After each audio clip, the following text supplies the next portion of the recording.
News देखने वाले तमाम दोस्त और दर्शकों को आदाब, नमस्कार, सत श्री अकाल। तस्वीरें जंतर मंतर की हैं। Federation of medical and sales representative, जिनकी भूमिका, जिनका मूवमेंट और जिनका प्रयास आपको स्वस्थ बनाने के होता है, दवाई, कंज्यूमर, केमिस्ट और सेहत, इनके बीच एक सेतु का काम करने वाले रिप्रेजेंटेटिव होते हैं, जो नई दवाओं का साल्ट, सेल, प्रॉफिट, सेहत सबकी जानकारी डॉक्टर को देते हैं। फिर वो एक लंबी कहानी है कि डॉक्टर प्रेस्क्राइब करता है वहां तक। आज वो लोग जो एक सशक्त भारत, सशक्त समाज, स्वस्थ समाज की नींव डालते हैं, उसी से रिलेटेड इतनी बड़ी तादाद में ये लोग जंतर मंतर पर हैं।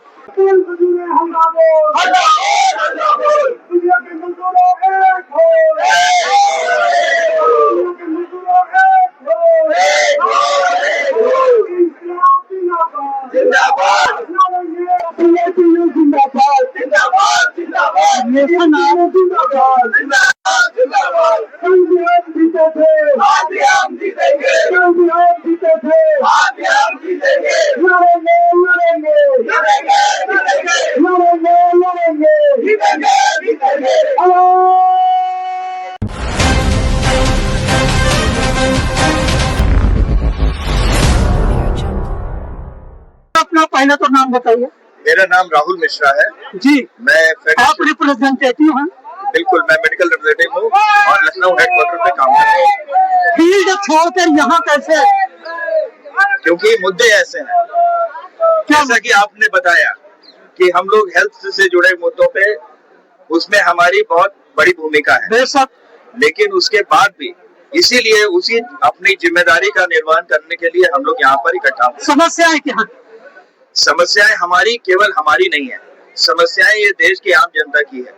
ये हमारा देश जिसने एक रिजोल्यूशन लेकर के, अंतरराष्ट्रीय स्तर पर रिजोल्यूशन लेकर के ये तय किया था कि हिंदुस्तान में हेल्थ फॉर ऑल होगी और फ्री होगी, यूनिवर्सल हेल्थ केयर होगी और फ्री होगी।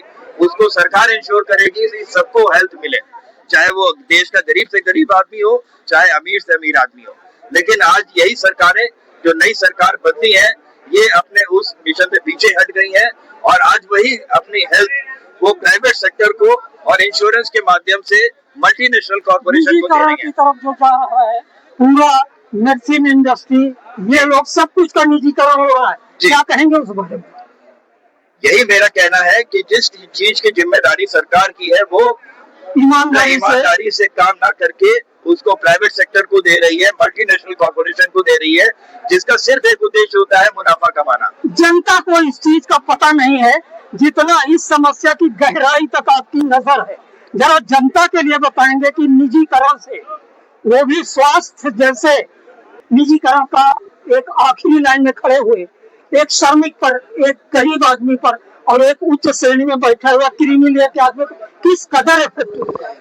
देखिए, बीमारी किसी को भी हो सकती है, वो ये देख करके नहीं आती है कि हिंदू है, मुसलमान है, वो अमीर है कि गरीब है, वो क्या है, वो बीमारी किसी को देख करके नहीं आती है।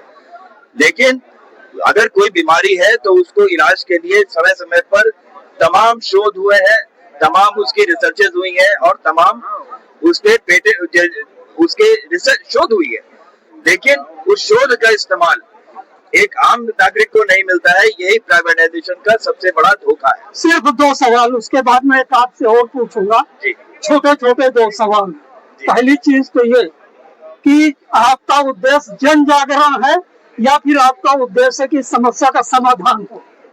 हमारा उद्देश्य आज समस्या का समाधान करना है। समस्या जब लोगों के बीच में जाएगी, जैसे जीएसटी कम हुआ, सारे लोगों को लाभ हुआ, तो सबको समझ में आ गया कि जीएसटी का उनके ऊपर क्या असर पड़ रहा था। स्वास्थ्य मंत्री को मेमोरेंडम देंगे आप?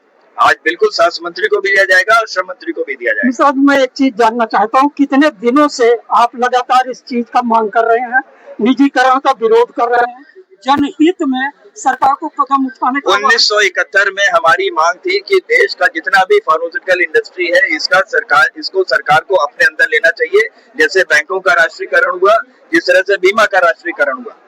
और उसके लिए एक कमेटी भी बनी, उस कमेटी का रिकमेंडेशन भी है हाथी कमेटी का, पार्लियामेंट में प्लेस्ड है, लेकिन उसको ये लोग कभी माने नहीं। लेकिन हमारा संघर्ष तभी से लगातार जारी है और लगातार कुछ त्वरित मांगों को लेकर के और कुछ दीर्घकालिक मांगों को लेकर के लगातार हम लोग सड़कों पे हैं। ये लड़ाई बहुत लंबे टाइम से चल रही है और अभी चलने की पूरी उम्मीद है, लंबे टाइम, क्योंकि हम आज की रैली के लिए गवर्नमेंट से पिछले 4 महीने से फॉलो अप कर रहे हैं। हमने पहले मेमोरेंडम दिया कलेक्टर के माध्यम से। हमारी जितनी भी 550 पौने 600 यूनिट्स हैं, सभी जगह कलेक्टर को मेमोरेंडम दिया कि हमारी जो डिमांड्स है लेबर की, उनको आप जो है कंप्लीट करिए, अदरवाइज हम जो है 18 नवंबर को धरने पे आएंगे। लेकिन उस मेमोरेंडम का कोई हल नहीं निकला और हमें आखिरी में यहाँ पर आना पड़ा। बोलिए, आपका नाम क्या है? मेरा नाम जितेंद्र सिंह है। संगठन में किस पद पे? हम आरएमएसआरयू जोधपुर यूनिट में डीसीएम के पद पे है और लुपिन काउंसिल के स्टेट कन्वीनर है। संक्षेप में आपसे सिर्फ 2 सवाल हैं और बहुत संक्षेप नहीं कि 1.5 मिनट में आ जाए। पहला सवाल ये है कि सरकार से बहुत दिनों से मांग चल रही है आपकी, सरकार से कुछ उम्मीद है? अब जिस हिसाब से हम लोग आते हैं यहाँ पे, उम्मीद के ऊपर सारी चीज टिकी हुई है। डबल इंजन की सरकार है। हाँ, डबल इंजन की सरकार में पीछे क्यों तो रहे? अब देखो, सारी चीजें अपनी अपनी जगह पे है। वो अपनी बात कहेंगे, हम अपनी बात कहेंगे।